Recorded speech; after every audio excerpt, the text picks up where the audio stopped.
My name is Michael Parsons. I'm a qualified chartered accountant with over 25 years experience working with international banks in London, Moscow and Dubai. I've been involved in bank restructuring in Moscow.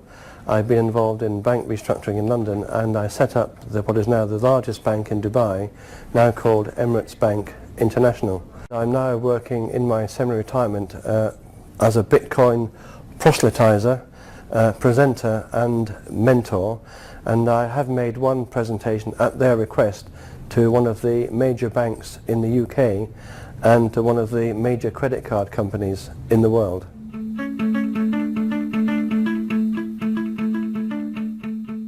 A bubble is when something is going to go up and up and up and it crashes.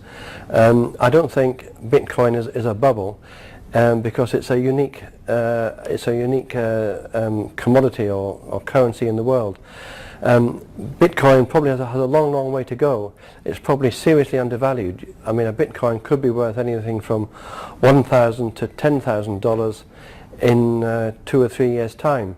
So if it's reached nearly $150 as of today or yesterday, from $30, that isn't a bubble in the normal sense. We have no real measuring stick to measure the so-called Bitcoin bubble, because Bitcoin is a unique asset or commodity.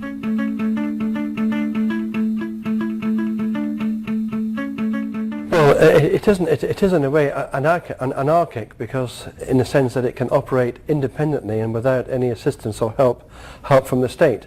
But then so is breathing air and oxygen. You don't need the state to be able to breathe oxygen, and money or payment transfers and value is the means of people existing between each other and transferring goods from each other. So you don't need the state to facilitate that. In previous generations, you didn't have the state. You had people who were using barter, and barter doesn't involve the state. It's only when someone decided to use, as I say, pictures of dead presidents on pieces of paper and called that currency, we began accepting that instead. And you need the state to back that up. But the state no longer backs up the currency with gold.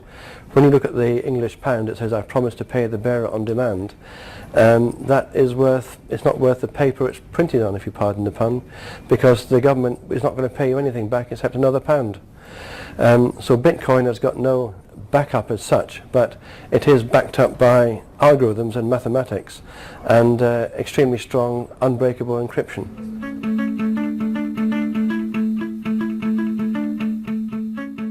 First of all, I've always had an interest in something which would be an alternative form of money to the existing fiat currency system.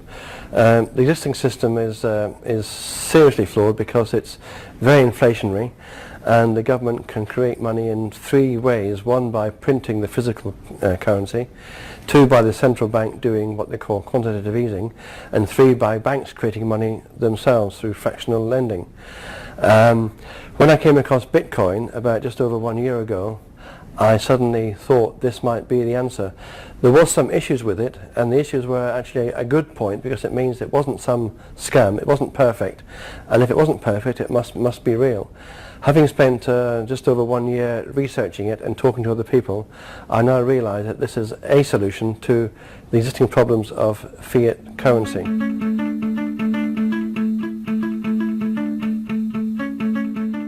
It's interesting that I started writing about Bitcoin just 1 year and 1 day ago, on the 4th of April. And when I started telling my other banking colleagues about it, it was met with a lot of skepticism, and they didn't believe it. So yesterday I was able to show them the anniversary, on the anniversary of my writing about Bitcoin in my blog, the front page article on the top fold of the Financial Times, Bitcoin coining it. And now they believe me.